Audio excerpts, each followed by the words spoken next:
रयत शिक्षण संस्थेचे हुतात्मा राजगुरू विद्यालय, पांडवनगर, पुणे येथे रयत शिक्षण संस्थेच्या धोरणानुसार रयत शिक्षण संस्थेचे अध्यक्ष माननीय शरदचंद्रजी पवार साहेब व संस्थेचे चेअरमन चंद्रकांत दळवी साहेब यांच्या मार्गदर्शनाखाली संस्थेच्या प्रत्येक विद्यार्थ्यास भविष्यात विविध रोजगार व स्वयंरोजगाराच्या संधी उपलब्ध करून देण्यासाठी कृत्रिम बुद्धिमत्ता AI हा कोर्स सुरू करण्याचा विशेष उपक्रम संस्थेने हाती घेतला आहे।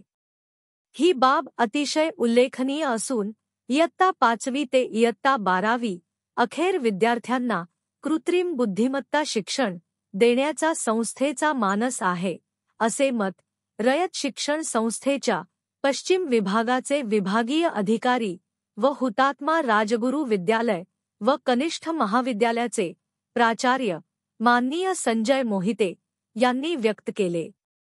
इयत्ता 5वी ते 12वी अखेर विद्यार्थ्यांना आधुनिक काळातील संगणक प्रणाली म्हणजेच मशीन तंत्रज्ञानाचे शिक्षण मिळावे या उद्देशाने या अभ्यासक्रमांतर्गत कृत्रिम बुद्धिमत्ता AI ची ओळख, machine learning, coding, IoT, robotics, 3D printing यांची मूलभूत माहिती विद्यार्थ्यांना शिक्षणातून मिळणार आहे, असे मुलींच्या विद्यालयाच्या मुख्याध्यापिका मनीषा गायकवाड यांनी दिली।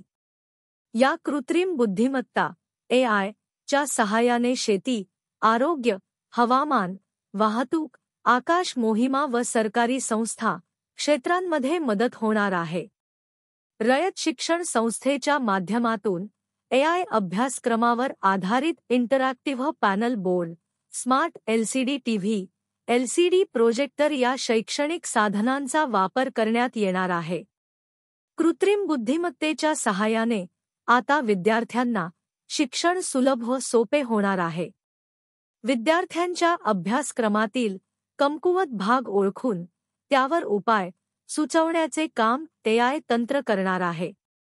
विद्यालयात संगणक अंतर्गत कृत्रिम बुद्धिमत्ता विविध कोर्सेसचे उद्घाटन संस्थेच्या पश्चिम विभागाचे विभागीय अधिकारी हुतात्मा राजगुरू विद्यालय व कनिष्ठ महाविद्यालयाचे प्राचार्य माननीय संजय मोहिते यांनी केले।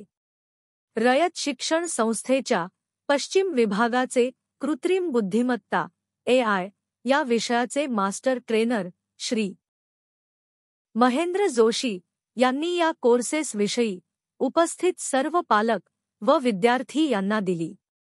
शालेय पातळीवर कृत्रिम बुद्धिमत्ता AI कोर्स शिकवणारी रयत शिक्षण संस्था ही देशातील पहिली शिक्षण संस्था ठरली आहे, असे मत त्यांनी व्यक्त केले। याप्रसंगी स्थानिक स्कूल कमिटी सदस्य, पालक शिक्षक संघ यांचे सदस्य, संकुलातील सर्व शिक्षक, पालक आणि विद्यार्थी उपस्थित होते।